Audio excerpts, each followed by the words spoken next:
not just through the early days of the Scottish College for Educational Leadership, which I was involved in advising the setting up of with Julian Hamilton in the early days, but also through ARC, which is a collaborative of different systems around the world committed to social justice and equal rights and inclusion. And of course, Scotland is one of those systems that's involved in ARC. So it's been my pleasure and privilege to work with colleagues like Gail Gorman and Deputy First Minister Swinny and others through that system. Now, I'm not an academic and I'm not a researcher, but as Annette has said, I have worked in education all my life, and I have led big organizations for about 17 years. And I wrote a book in 2019 called Imperfect Leadership. Now, why did I choose to call the book Imperfect Leadership? It's a strange title. I chose to call it that because it's the best term I could think of to describe my own leadership. And that's not something I'm ashamed of or embarrassed by. I'm actually proud to be an imperfect leader because I have a problem with this idea of perfect leadership. I think if we think we have to be perfect as leaders, we'll end up making ourselves physically or mentally ill. We'll do our heads in. If we think we have to be perfect as leaders, we'll end up doing all the work ourselves instead of sharing and distributing the leadership. And if we think we have to be perfect as leaders, we won't encourage others to step up into leadership because they have to be perfect too. So I'm a huge fan of being an imperfect leader. And in the book, it's an honest account of my leadership journey, the lessons that I learned, mistakes that I made, and how gradually over time I got to improve my leadership. In the book also, there are 12 speeches I made about leadership because every year I was asked to give a big speech in Birmingham at a big conference of more than 1,000 school leaders about leadership. And since it was the same kind of people who turned up every year, it had to be a different speech every year about school leadership. So the 12 speeches are in there. And the last part of the book to mention is that I analyze how the English Department for Education changed its policies over those 12 years. And some of the things that you'll see in the book, you read in the book about those policies you'll be interested in, maybe inspired by, and some you'll be really glad they didn't make their way north of the border to Scotland. So that's the book really. But in the book also, I use song lyrics to introduce each chapter. I'm going to show my age now by saying some of the song lyrics, because one of the song lyrics that I chose is "Many's the time I've been mistaken and many times confused" by Paul Simon, which I think is me being honest about my leadership, some of the struggles I've had. Another one is a lyric by Carole King from Beautiful, which says, "You got to wake up every morning with a smile on your face." Because especially in times of uncertainty and challenge like we've been through in a pandemic, it's really important that we as leaders show optimism and positivity in our leadership. The third lyric I'm going to mention is "It's Not Dark Yet, But It's Getting There" by Bob Dylan. Because sometimes in leadership, there are those dark night of the soul moments when things go really badly wrong for us. And I maybe say a little bit about that later from my own experience. And the last lyric I'm going to mention is "When All the Parts of the Puzzle Start to Look Like They Fit" by Van Morrison. Because sometimes in leadership, you get the right people together to do the right kind of things, and you can really, really do fantastic work and make a difference. So in the book, I talk about 9 themes, 9 aspects of imperfect leadership.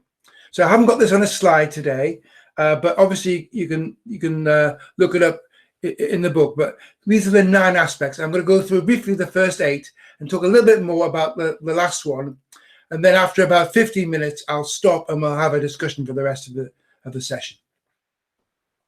So the first aspect of imperfect leadership is imperfect leaders are aware of their strengths and their weaknesses. And they know what they're good at and what they're not good at. And this is actually quite a complex issue because it involves self-awareness. It's quite a sophisticated skill. Because if you're really aware of yourself, your strengths and your weaknesses, you understand your default modes. You understand what you're like when you're tired, what you're like when you're stressed. You can recognize some of those symptoms early so you can intervene in your own leadership to prevent the worst aspects of that coming out. And when I was chief executive of the National College for School Leadership in England, we really put a high store on self-awareness as a very important leadership skill. In fact, we made it a requirement for all those who applied to be on the NPQH program, the National Professional Qualification for Headship program, that they had to do 360 feedback in order to get on the program. And if when they received the feedback about their own leadership from their colleagues through this process, if they accepted the feedback, recognized it, and were willing to work on the areas for improvement, they got on the program. If they didn't recognize the feedback or were overly defensive about the areas that were being highlighted that they didn't like, they didn't get on the program, because self-awareness is such an important aspect for us at the National College. So that's the first principle. We're self-aware as leaders. Secondly, because we know we don't know it all, we value our teams and empower our teams. We generally delegate responsibility, not just tasks. We don't just give out work. We delegate responsibility, and we value the expertise that our colleagues bring to that team. We don't resent it if they're better than us. We celebrate it if they're better than us. And we go out of our way not to have a perfect leader, but to develop a perfect team. So that's a key part of the book. And in the book, I talk about 10 reasons why teams go wrong. And based on experience, by the way, 10 reasons why teams go wrong. The third aspect of imperfect leadership is that we demonstrate not just power and drive in our leadership, but we also demonstrate love in our leadership. We have to have both. So drive, power, high expectation, determination, resilience. If we want to see change through, we're going to have that. But because we're imperfect, we understand that everyone else is imperfect too. And therefore we have to show love in our leadership, kindness, empathy, humility, inclusivity in our leadership, as well as power.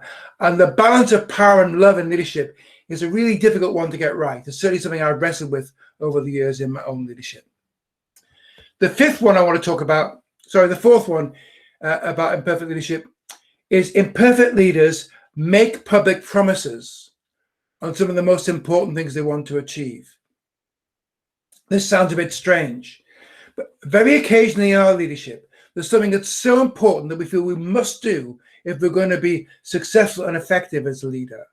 We make a public promise that we're going to do it. Not because we think we're great, the opposite.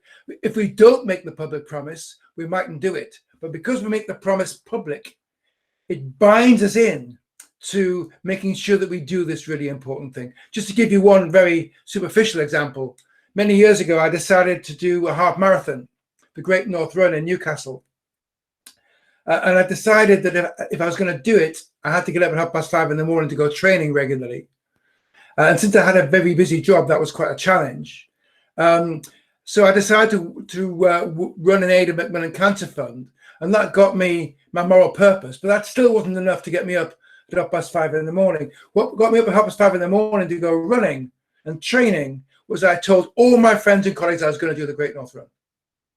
I made a public commitment that I was going to do it. And I asked them to sponsor me. Having made that public commitment, it was much harder for me not to do the training that was necessary.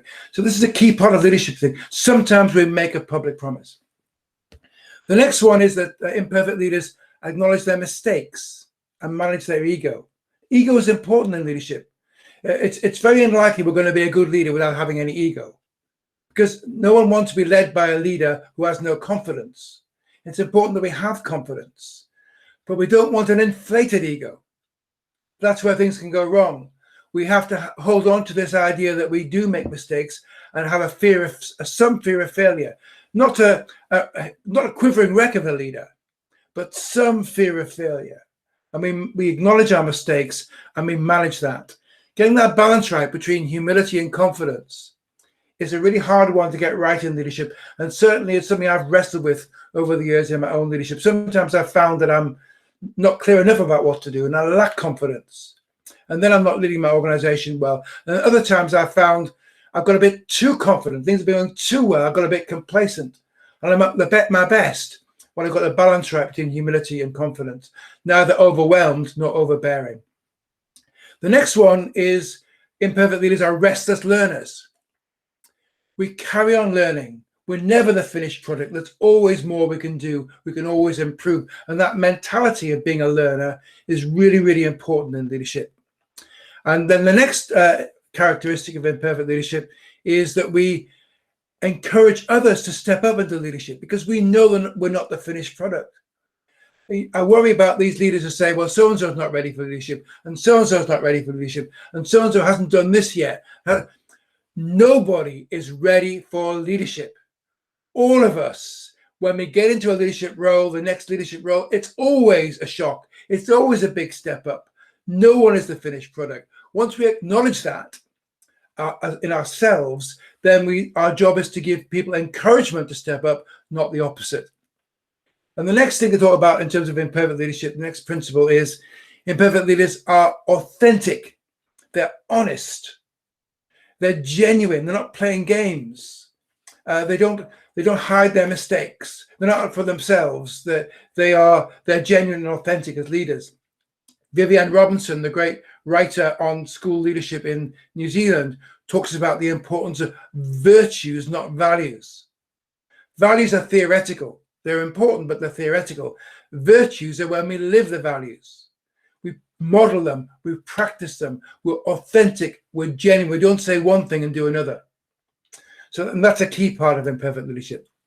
And the final aspect of imperfect leadership, and the one I'm going to spend a bit more time on today before we have our discussion, is imperfect leaders ask for help.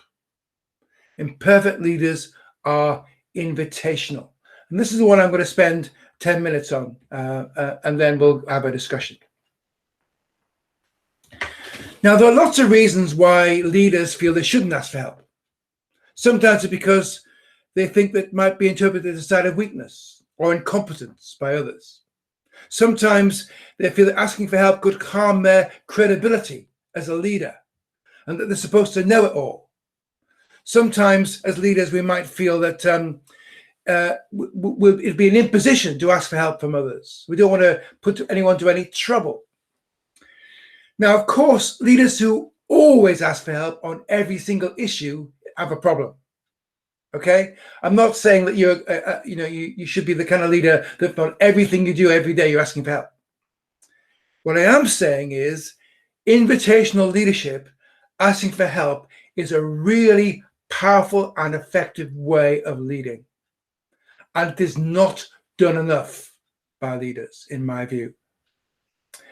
It's certainly the kind of leadership approach which I've used more than any other in my own leadership. And I've found it hugely beneficial.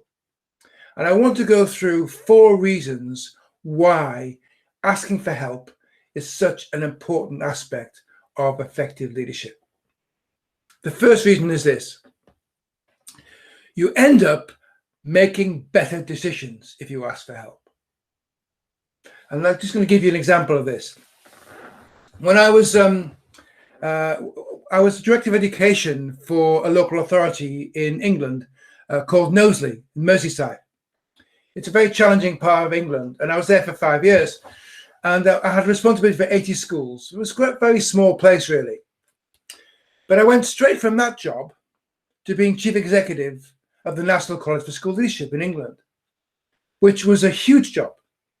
And I was told that one of my roles in that as CEO was to advise the education minister about school leadership issues.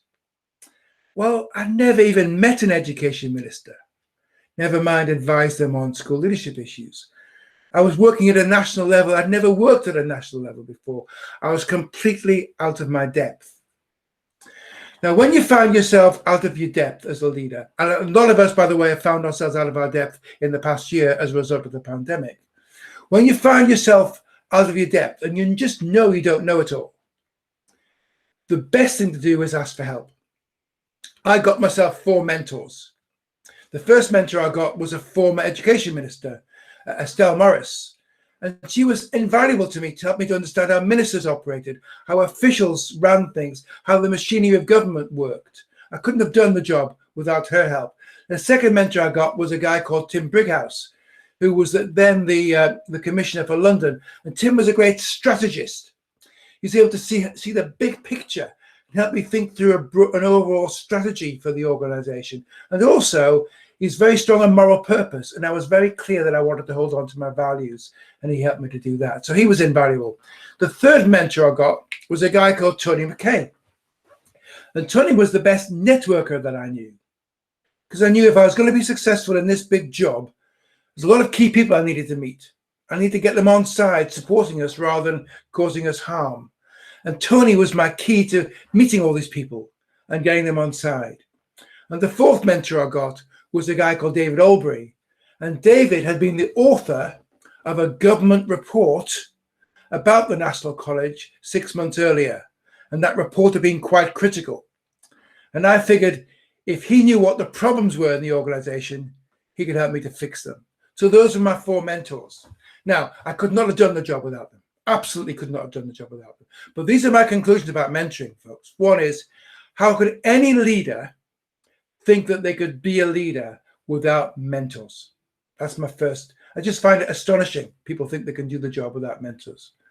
Secondly, why only one?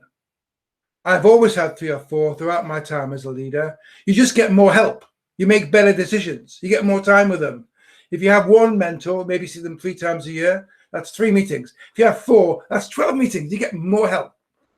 And you choose them for the expertise that they've got, because you know that they've got expertise that you don't have, that you need their help on. And that's why you go for them. And the last thing I'd say about mentoring is this. The longer I'm in the role, the more I need mentoring, not less. Sometimes people think, well, I need a mentor for the first year or 2 and then I'll be okay. Actually, I get so close to my organization, I need someone from outside the organization who's not so close to challenge me and be an external perspective for me.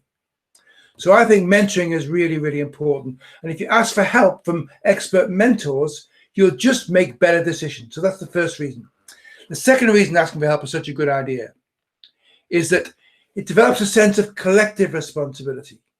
If you say, right, I've made a broad decision that this is the direction of travel I want us to go on in our school or in our organization. And that's my decision because I'm responsible and this is the broad direction. But I need some help to shape it, to remove some of the barriers, to solve some of the problems, to get over some of the hurdles. I'm asking for your help so we can work together to shape it. That'll give you far more collective responsibility and buy-in than just saying, I've made the decision and I just want you to go ahead and implement it. It's one of the things that governments get wrong all the time, by the way. They kind of make a decision and they maybe consult on it, but they don't give people a chance to shape it and take responsibility for it. So asking for help builds a sense of collective responsibility. And it's so important in building sustainable improvement. The third reason asking for help is so important is that it builds a sense of trust amongst the team. I don't know whether you've seen Patrick Lencioni's work on why teams go wrong. But one of the main reasons Lencioni says teams go wrong is that there's a lack of trust. People don't trust each other. When you trust each other in your team, you can really get things done. When there's a lack of trust, there's all kinds of difficulties there. And he says, when you see teams that trust each other, you see them admitting mistakes to each other, asking for help from each other, welcoming challenge from each other, tapping into each other's skills and experience, and offering and accepting apologies from each other. Now, my point is this. How can we possibly expect our team to trust each other and to trust us unless we model those behaviors ourselves as a team leader, that we ask for help, that we acknowledge our mistakes, that we recognize the expertise in others and welcome challenge? So if we ask for help as leaders, it'll build a sense of trust and reciprocity in the team. It means that they're more likely to want to be able to ask for help when they need it as well. And the final reason why asking for help is such a good idea is that if we don't ask for help, we may fall over. I mean, we may struggle to get back up again. I like the Japanese proverb which says, fall down 7 times, get up 8.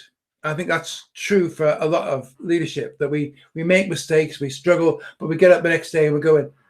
But sometimes we need to recognize that actually we are struggling and we need to reach out and ask for help. I remember years ago, I was struggling just with exhaustion as a leader. I had a very stressful time. And I was the director of education in a local authority. And the chief executive saw me looking exhausted, and he sent me home for 2 days to sleep. That was a great decision. I would never have made that decision myself. But he recognized, it signaled to him that I needed, that I should be asking for help. And I think it's important, if we are to survive as leaders, that we are able to ask for help from a colleague, from a friend, from a partner, from a family member, in order to make sure we can get back up again when we've fallen over. So I just want to wrap that up now. I've talked about the 9 principles of imperfect leadership. Self-awareness, recognizing expertise in others, power and love, making public promises, being authentic. I've talked about asking for help, developing others. I just want to finish with this last sentence from the book, which I'm going to read out. It sums up what I'm saying, and then we'll have a discussion, if that's all right with you, David. The last sentence says this: if we want sustainable, well-led schools, if we want long-term and effective education systems, if we want to attract the next generation into leadership, we should ditch all the striving towards perfection, focus on doing what is right for our students, genuinely ask for help from others, and celebrate the fact that we are imperfect leaders. Okay, David, over to you. Great, thank you very much, Steve. I know that cameras were switched off, but I was imagining lots of nodding heads throughout that. So thank you very much for that.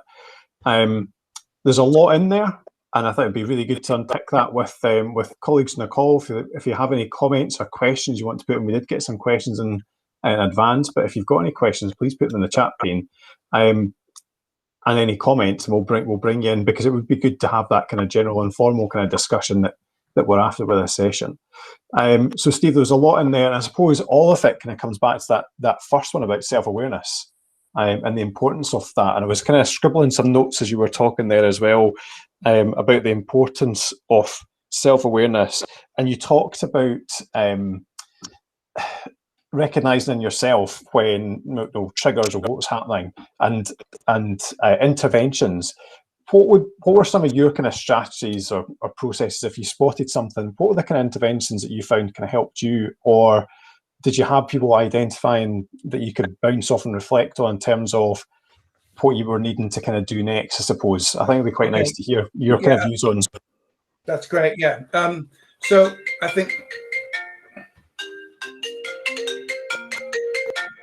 just sorry about that. So in terms of my own experience, I'm a big fan of 360 feedback. And I've used that a lot in my own leadership. And I think it's important that if you're a leader of an organization that you model that. When I was at the National College, for example, every single member of staff every year did 360 feedback. Everyone, administrators, van drivers, everybody did 360 feedback once a year. And it meant for me that unless you were trying to live the values of the organization, you couldn't do it well in the organization, because your colleagues were asked to feed back to you about the extent to which you were living the values. And of course, I got that kind of feedback too. So that's the first thing. Mm-hmm. The second thing to say is that one of the things we used to do as a team was at our best. And what are we like when we're not at our best? Now, I start off, what are we like at our best? Because that's the easy bit, and you can give people nice strokes. And you can start off looking at as a team. What is a team like at our best? When we are working at our best as a team, how do we behave? And then you can move on to, so what are we like as individuals when we're at our best? What do we see from each other? And then you can begin to get in, when I'm not at my best, what am I doing?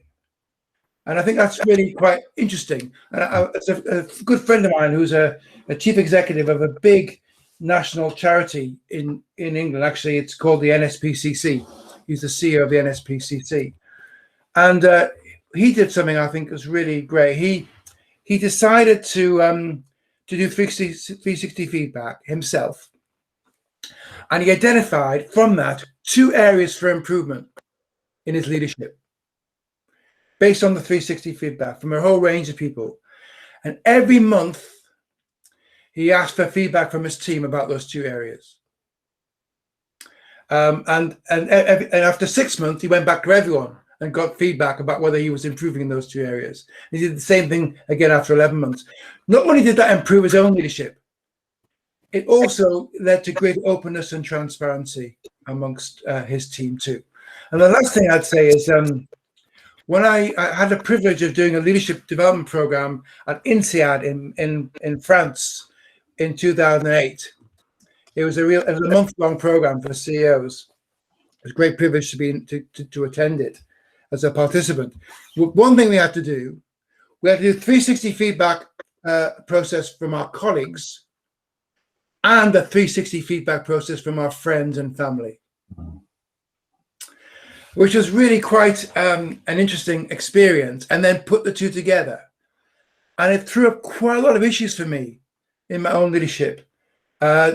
Signs that I was exhibiting at home, which I was a bit more careful about at work, how I identified them and what I could do about them. And one of the things it led me to do, by the way, was do less work at weekends as a result. I made a big decision to significantly reduce my weekend working as a result of that feedback. So but getting feedback is a really important aspect to improve your own leadership, I think. I'm a big fan of it. Thanks, Steve. And thank you for that. And I think one of the key bits, I think, that comes across in your book, and just from this as well, is just how honest you are about, well, that's what your book's about. It's just about you, it's about the honesty of that. And it comes across in every page and in every answer we're getting for the questions. So thank you. We've got Angela Shedden in the chat room who's got a question. I don't know if Angela wants to come in and ask a question to Steve. Angela?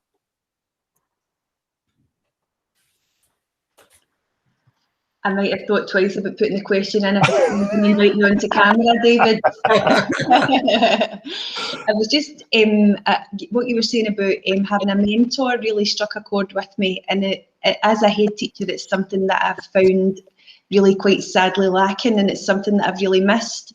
So in previous roles that I've had, and even when I just came into my head teacher role initially, I had a really close partnership with the lady who had been my head teacher.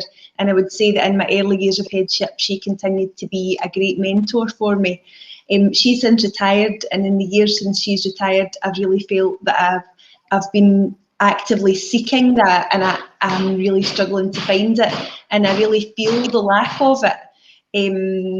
And I just wondered if you had any tips around about finding myself a mentor, because the avenues that I've tried haven't really worked out, to be honest. So it was just to see if you had any hints or tips on finding myself someone who could fulfill that role for me. Well, I think obviously other people on this call would also have a view as to what you might do on that. Let me just mention a couple of things. One is, I say I've always had 3 or 4 mentors, but I haven't had the same mentors. I think I've changed my mentors as my challenges have changed. So as I get better at one aspect, when I come across another challenge, I might need a different mentor. And that's why I've always had 3 or 4. So I think it's not about having one and sticking with them for the rest of your time as a leader. It's about, what are the challenges I face now in the next year or 2? Who do I know who might have more expertise than I have in that particular aspect that I could tap into? And if you can think of someone, then being brave enough to ask them. And I've found on the whole that most people have said yes. I'm not asking for a lot of their time, maybe 2 or 3 meetings a year. That's all I want. I just want a couple of hours, 2 or 3 times a year, so I can talk through what I'm wrestling with and get an external perspective.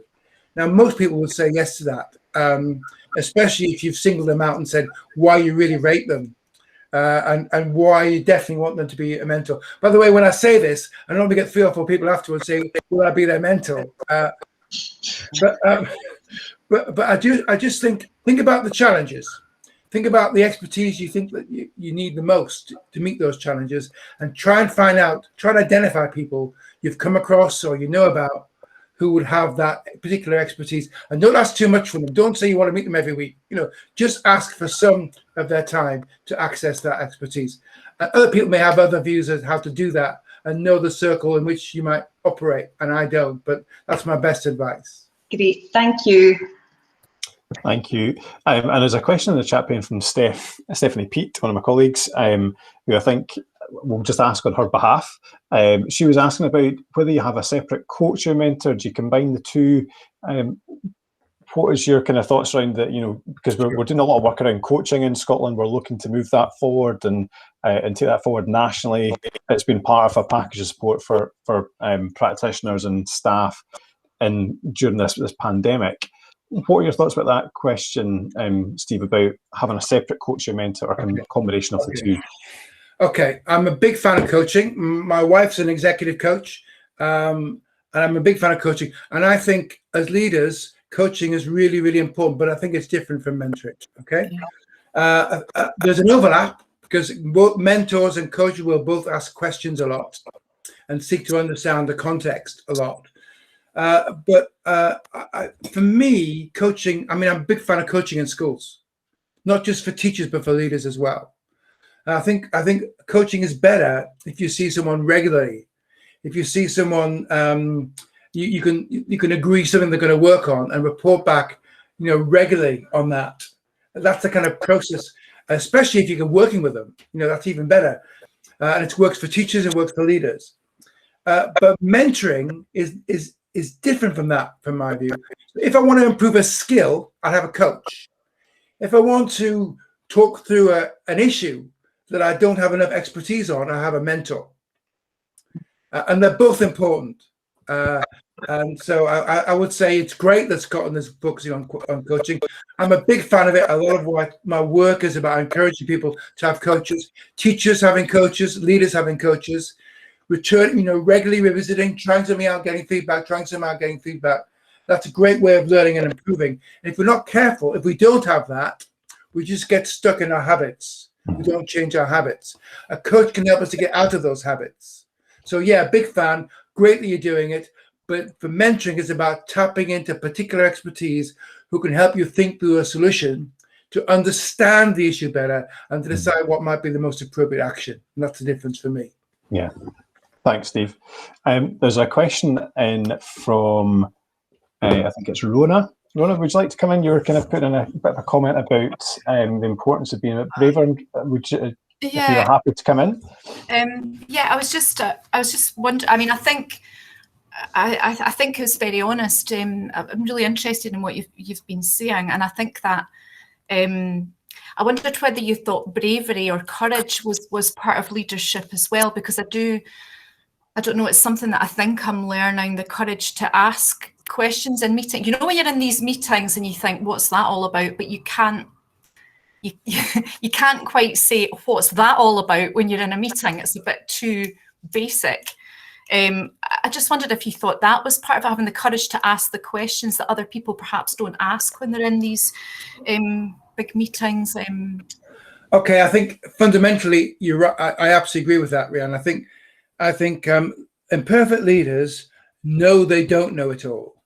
Okay, they know they don't know it all, and they're therefore prepared to ask questions and not pretend that they know it all. Okay, that's the first thing. So if you're an imperfect leader, if you're a perfect leader, you'll pretend you know it. Yeah. You pretend you know all the answers. If you're an imperfect leader, you'll be honest. Say, actually, I don't understand that. Were you, or I don't know the answer to that question. I remember when I was a chief executive, we had to meet with the other chief executives. It was all like, I'm important. And I remember really quite shocking people when I said, I just don't know the answer to the question you're asking me. I just don't know the answer. So I think being imperfect is about being honest about that and understanding that's a good thing, not a bad thing, to ask the question and not know the answer.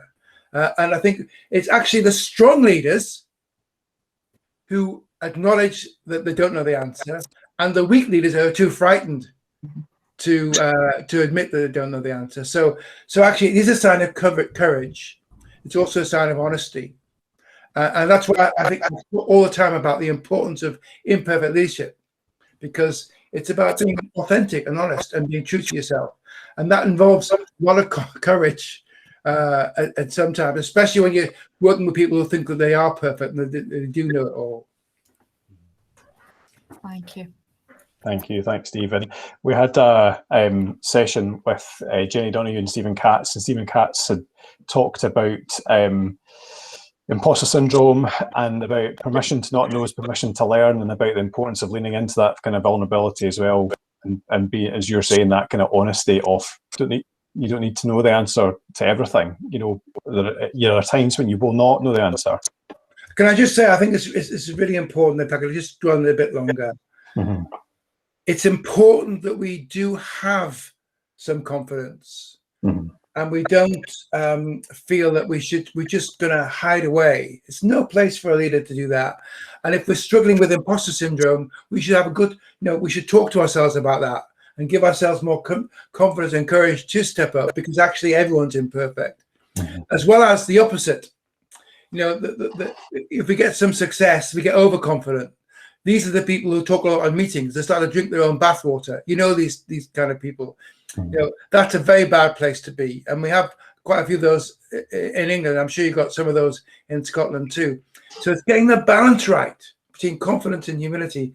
It's a really hard one to get right. And I've wrestled with that all my career as a leader. Thanks, Steve. But the whole point, I suppose, if you're wrestling with that, means that you're aware of it, and that's it, isn't it?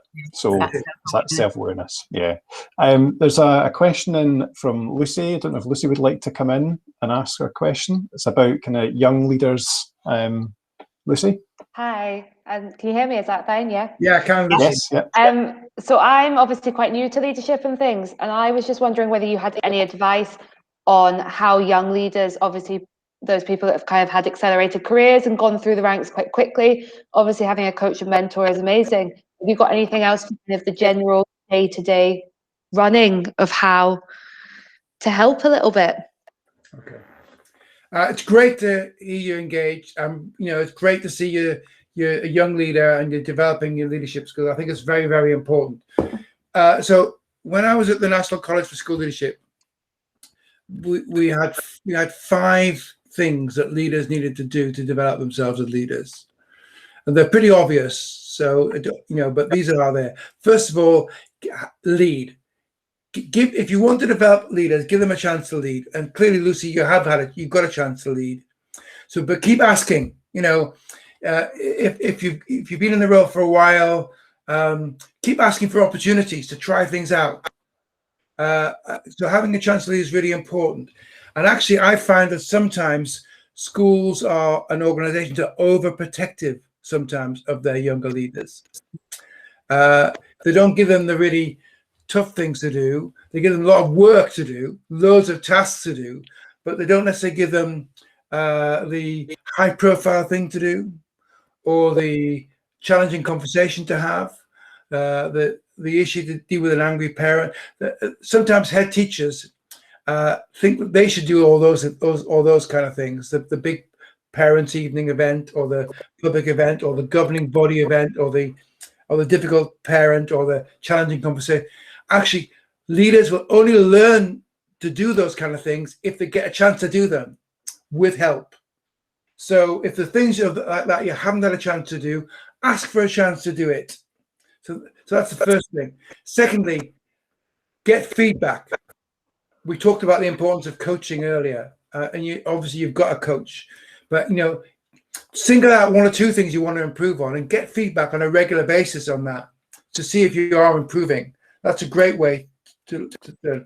Thirdly, if you can, get a chance to see other people lead in other contexts. Go and visit another school or another department in a school, or talk to other leaders and see how they do it. Otherwise, all you'll see is your own little world. And actually, you could see even better stuff outside. So ask for exposure to do work shadowing or job swaps or visits to see other leadership in play. Fourthly, access the research. Read about the stuff Look at case studies. There's lots of stuff around. I'm sure that the Education Scotland will give you access to that. And the last thing is discuss with your peers. Talk with other young leaders. What are you doing? What am I doing? How are you finding it? What are you finding it? So get a chance to lead, including some of the difficult stuff with help. Have feedback on areas you're trying to improve on. Expose to other leadership in other contexts. Access the research and get a chance to talk and discuss with your peers is my best advice. Thank you so much. Thanks, Lucy. Thanks, Steve.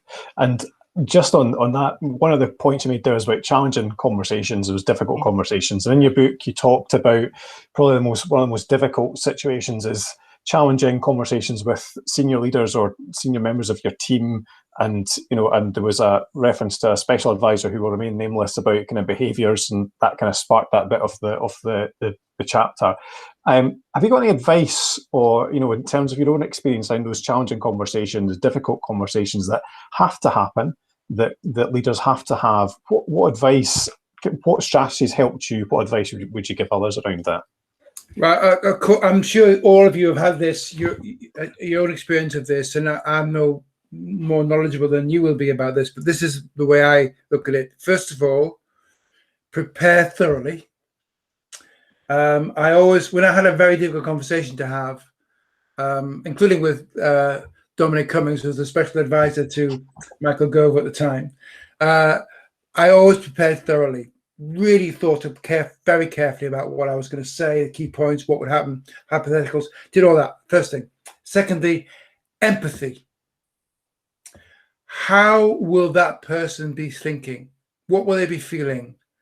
What are they likely, what's going to be their perspective on this?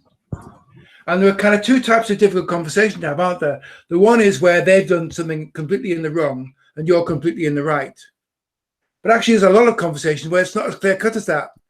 They may have done some things that are in the wrong, but others not in the wrong. And you may have done some things that are in the wrong. So that's a much more challenging conversation. And that's about empathy, trying to understand how they're feeling and trying to, I think, put yourself in their shoes. That's a really important aspect of this. Because even if they're entirely in the wrong, and you're going to end up in a disciplinary situation, it's still important to understand why they might have done it. What's going on? What's been the cause of that? And I used to work really hard at trying to work out motive and think about that. It's very, very important, because even if they're in the wrong and you're in the right, and it often isn't the case, you still want a good outcome. You want an outcome that they can accept. And if you can demonstrate empathy from that discussion, so they feel you understand where they're coming from, that will help. It won't always make it an easier conversation, and you still have to hold your ground if it's a competency issue or a disciplinary issue. But nevertheless, I think empathy is really important. So prepare well, empathy, be absolutely clear about any legal requirements or procedures. Be absolutely clear about that. So you're not, so you're very knowledgeable when you go into that conversation. That's my best advice. But obviously, every challenging conversation is difficult, and it's more difficult when you're partly in the wrong and they're partly in the wrong. And that's about how you learn to apologize. And I think that's a very important skill as a leader, is actually recognizing when you're in the wrong and apologizing for that. But often leaders don't do that. They say, "I'm sorry that you feel like that." They don't apologize. But if you've done it, if you've made a mistake, you have to acknowledge responsibility and apologize directly to that person. Yep. Thanks, Steve. And of course, that just builds back into the trust piece in terms of the team. And, that has to be part of it, in terms of, if you don't do that, if you can't have that conversation and that approach, then the trust is broken and takes a long time to rebuild. I don't know if there's any other comments or queries that anyone wants to bring in and around this bit in this particular area, because if not, I'll maybe move us on a little bit to a slightly different focus. And that bit was going to be, now I'm just going to hold my book up, my copy, with lots of post-its in it. You'll notice how many post-its there are there. Yeah. One page in particular has 3 post-its right on the top to highlight the relevance. And Steve, it was from the 2009 conference, and the first sentence was, "The future is not what it was, since our annual conference 1 year ago, society's experienced events have redefined the expectations what others placed upon us as leaders. And that was 2009, at top of the financial crash. I just wonder from that point then, in terms of the situation we're in, what would be your kind of your thoughts around what's important moving forward now in terms of education and leadership, currently still in the pandemic, but hopefully future kind of post-pandemic? What would be your kind of thoughts about priorities? And that links into a question that I think Wendy Mackay had asked about what are the new drivers for change post-COVID. That's a big question to move us on to. Sorry. Okay. I'll try not to take up the whole of the next 10 minutes on this, but I will, because obviously it's something I'm talking a lot about at the moment with school leaders around the world. First of all, it has been a catastrophe. Let's not there are millions of people who have died. There are millions of children around the world who have not had any education at all for a year, not at all, and actually may never ever have education again in the future around the world. So this is major, and even in the more developed world, it is still a significant issue. We've had all kinds of mental issues. We've had increase in abuse.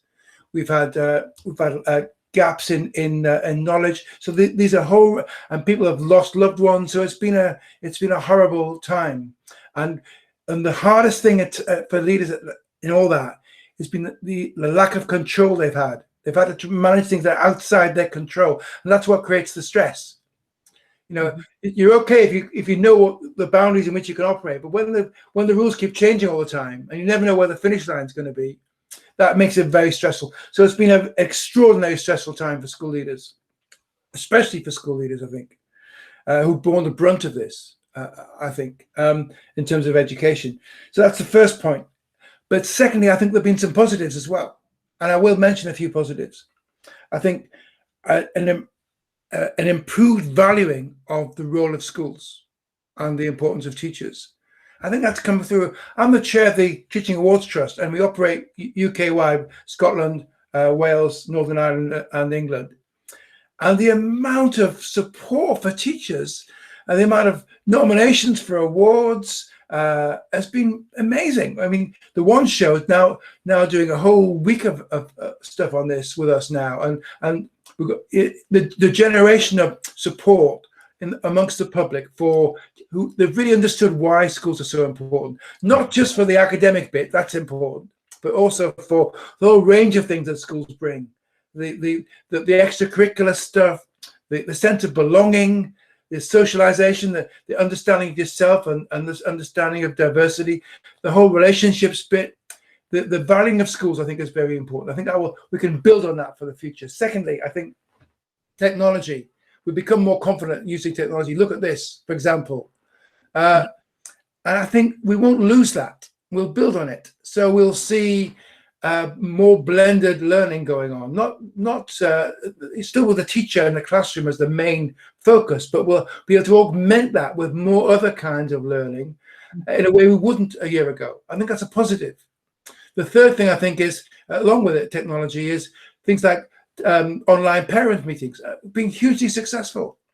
Online professional development, where you can get access to interesting experts who don't have to fly them in from another country. And you can get people together, even though they're in rural areas, you can get them together. So I think this is all positive. The other thing I would say is collaboration. We've learned that the isolated school is the one that struggled the most in the pandemic.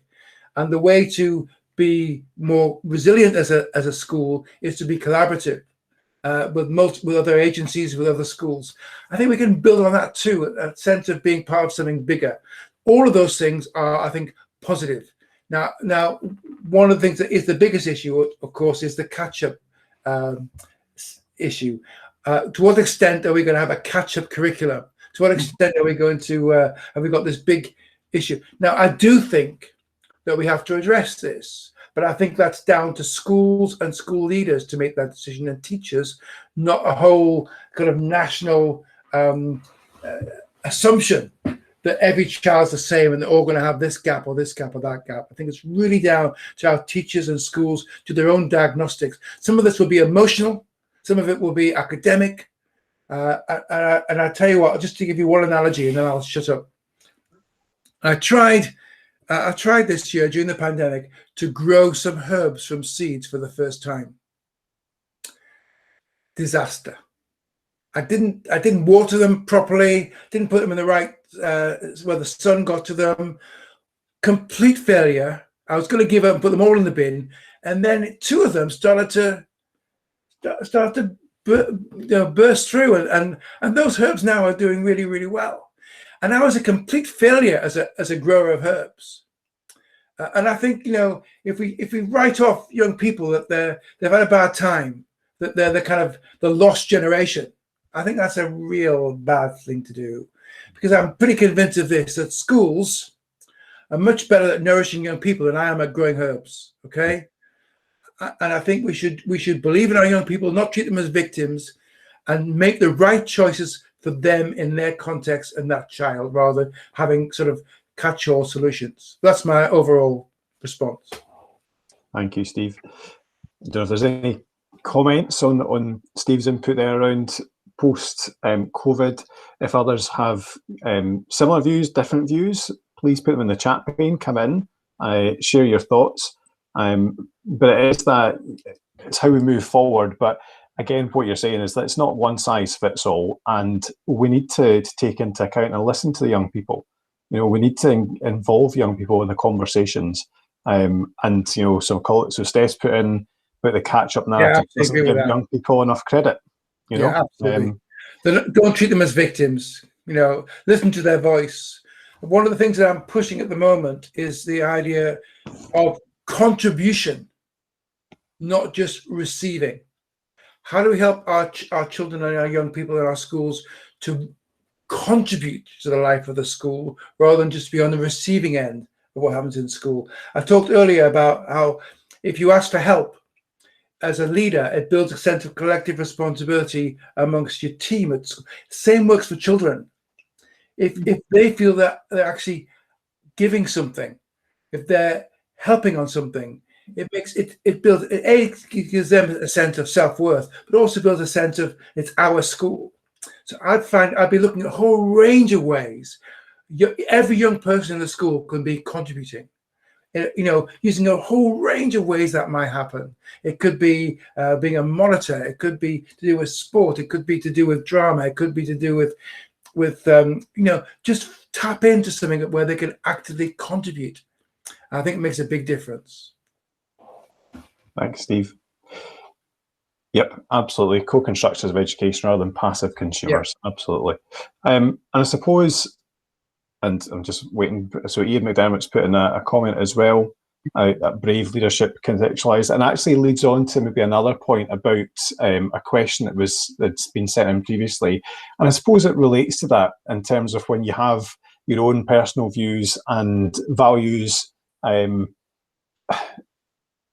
and then the question that Alan had sent in was about how do you manage to reconcile the conflict between those personal values and required actions as a leader without overthinking it. So in a situation where there's maybe those pressures to do something that doesn't sit with you comfortably, how do you manage to reconcile the conflict? What's been your experience of that, Steve? Because I think throughout your book you talk about that challenge, particularly that kind of national work, working for different governments, different values of what they were valuing in education. How did you kind of reconcile it? How did you manage that? To be honest, I think it's really hard. Let's not beat around the bushes. This is not simple. It's really hard. There are times when I ask myself some hard questions about, on the one hand, respecting a democratic government and their right to insist on things because they've been voted into power. On the other hand, wondering whether I could implement that. So first of all, I had to accept the fact that I was a public servant, and that because I'm a public servant, I have to serve the public, and that includes the government of the day. So if it's a legal requirement, I have to do it. Otherwise, I should resign. So that was part of it, being a public servant. But secondly, I had to be clear about what my bottom line values were.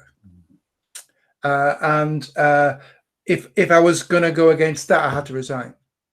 So that's the extreme. Public servant, implement the legal requirements, be clear about what your resignation issues are. And then within that, once you've got those clear, within that, try and operate within your locus of control as much as you can. You don't necessarily agree with everything, but within your sphere, within your leadership sphere, within the role of being a school leader or CEO, you do what is right within that context. And in the book, I talk about 4 tests for this. The first test was the sleeping test. You know, if I do this or do that, will I sleep okay at night? The second test was the newspaper test. Would I still do this if I read about it in a newspaper? The third test was a mirror test. Can I look myself in the mirror and say authentically, I'm doing the right thing here or not? And the fourth test was the teenager test.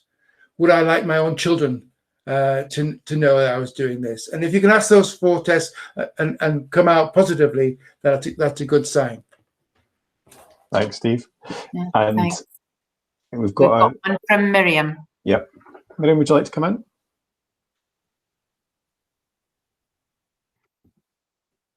Hi, Steve. Thanks very much. It's kind of I guess it's a kind of a systems preventative question that I've got. So we're all people, we're all human, and we come into this system. Yeah. We come into this system, and I believe everybody comes into the system with the best of intentions. So how do we recover from a situation where a system or a leader is perceived to have made a mistake or to have got it wrong? How do we then recover from that, taking into account the emotions of all the people that are involved and how they're feeling and what their context is and what they're coming to that conflict, I guess, with? How do you then see them, but you still kind of feel that your pace and your forward drive and all of those things that you were planning to do and intending to do were still the right thing? How do you maintain your integrity? Is it just a conversation and an apology? Or is it more complex than that? Okay. I think this idea of apologizing and making mistakes is very, very important. And there's a whole, in the new book I'm doing, there's a whole chapter on this, just on the idea of what making mistakes and how you handle it. I think the main thing is you acknowledge what is your responsibility and what is not your responsibility, and then you accept responsibility for the thing you did wrong. But it's not the only thing. Just to give you one example, I remember years ago I was leading a team and we made a disastrous mistake, and we could all have been fired. It was such a bad mistake. And I remember I went through all the secretary heads, got them all together in a room, and I personally apologized for what had happened. I said it was my responsibility and we got it wrong. And then I said, and I am going to put it right. And I'll come back to you in a year's time and you can tell me if I have put it right or not. The first bit is important, but so is the second. It's not just apologizing and taking responsibility. It's then saying, and I'm going to put it right. And I'm going to ask you if it is at a certain time that has happened.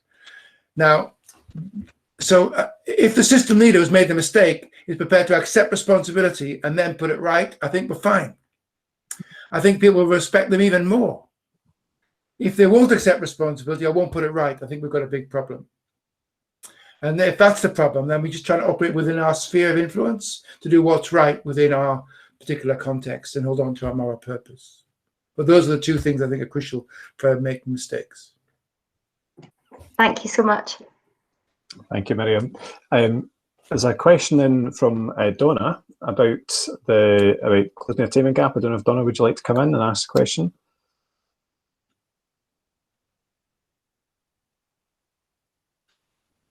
Hi there. Hi. Sorry, I've lost my voice, so you might be struggling to hear me. I can hear you, Donna, no problem. Hi, I'm actually halfway through reading your book at the moment, and it is fantastic. So I'm thoroughly enjoying the read.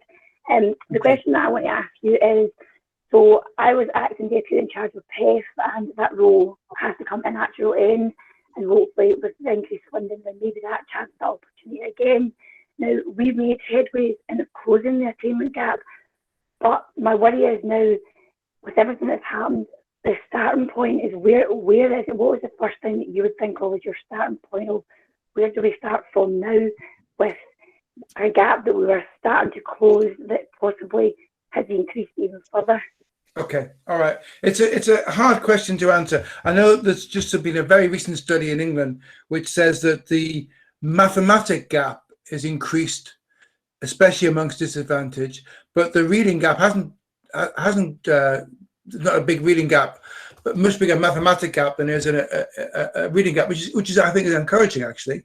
The same thing I'd say, don't worry about other subjects. I mean, history, geography, I don't think, it doesn't matter so much. If you didn't do the tutors in a year, you do another, those things aren't fundamental. I'd focus on the broader aspect as well, the emotional, the sport, the relationship building, the being part of something because you've been isolated, working collaboratively with other children, with other young people. I'd focus a lot on that. But I would then look at mathematics and look at whether we could, for example, get some particular extra support in on the mathematics side. If I had to prioritize anyway, that's where I'd prioritize. But I would certainly be looking at the broader engagement, social and emotional aspect as being crucial for children's ability to flourish in the future. And the point had already been made that actually our children are not victims. Some of them have done brilliant work, and some of them have done, most have done brilliantly to have got back in the shape that they've got back. Fantastic, thank you. Okay. Thank you, Donna. And I'm watching our time, Steve, but there is a question from Steph about your thoughts on playfulness as a leadership quality. We're recognising playfulness as a strong pedagogical approach. Do you see a link to the concept of imperfect leadership with that kind of playfulness? Like my friend Pazzi Sahlberg would love this question because he's a big fan of let the children play and let the adults play too. And certainly I've found in my international work that some of the systems around, I spent time in Iceland, for example, where there's a big focus on this, not just for children, but for adults too. And it builds a sense of unity and collectiveness that I think is really important and lightens the load too. What I would say, just skewing it slightly, I was asked earlier as well, what are the leadership challenges at a time of a pandemic? I'd say the biggest one is refers to the Stockdale paradox, which you'll be familiar with, was in Great to Good by Jim Collins, based on the idea of Lieutenant Stockdale, who was a prisoner in the Vietnam War for 7 years. He was tortured and he survived. Hardly anyone survived. He did. He was asked why he survived. He said the people who didn't survive were the pessimists and the optimists. The pessimists thought they were going to die anyway, so they gave up. But the optimists thought that they'd be okay by Christmas or by Easter. And when it didn't happen, they lost it and they gave up. He said the way to manage those tough times, he calls it the Stockdale paradox, is to confront the brutal facts, but never lose hope and never lose clarity about the optimism ahead. Mm-hmm. And I think, we've seen governments overpromise and underdeliver, overly optimistic. That's been a mistake. It just leads to despair. We've seen people who are, oh, it's all terrible. Feel sorry for me. I'm having a bad time. That's not what people want to hear. They want to hear honesty about the challenges, the brutal facts. It's not going to go away in the next week or two. We may have another wave. We have some issues around mental health. We have some issues around gaps. We're honest about those challenges. But we also have to make sure that cheerfulness shines through. And when they look in our eyes, they can see in our eyes, not just a pragmatic determination, but also an optimism. And that's about the positivity side. And that's why I began in my session talking about the words from Carole King and Beautiful. We have to wake up every morning with a smile on our face. We have to show that optimism and indeed some of that playfulness too, as well as the pragmatism and the brutal facts. Thank you, Steve. Yeah. And I think that's a wonderful way to end the conversation today. I think that's sums it up perfectly for our leaders on the call and aspiring leaders. Someone just asked the name of the person who wrote about team. Patrick Lencioni. Patrick Lencioni. Great. Thank you. Thank you so much, Steve. What a fabulous session. I've just had a text from somebody on my phone who's on the call, and the text says, "What a relentlessly joyous leader. I'd follow him anywhere." So what a lovely summation of our session this evening. That's been an absolutely inspiring session. Someone else has said just what they needed at this time. People are tired and down and needing their heads lifted, and I think you've certainly given them loads to lift their head about. So thank you to all of you who have joined the call and for giving up the time in what are very pressured days. And Steve, thank you so much for your time. We've really appreciated you giving your time to us today to lift people's heads and to consider how we can be celebrating our imperfections and not always striving to be the leader on a pedestal. So thank you very much for that. Thank you, folks. There's a couple of copies of the evaluation link in the chat pane. If you have a moment, we'd be really grateful. And there's a couple of repostings of the link to buy Steve's book with a 30% discount, which is a very good deal. So good luck with all of that. Hope we'll see you back next week for Carol Campbell, followed on by Simon Breakspear, Pazzy Salberg, and then finally the great Avis Glaze. So we've got a lot to be excited about this term. Thank you, Steve. We've really appreciated that. Thank you. Good luck, everyone. Nice to see you all. Bye-bye. Thank you.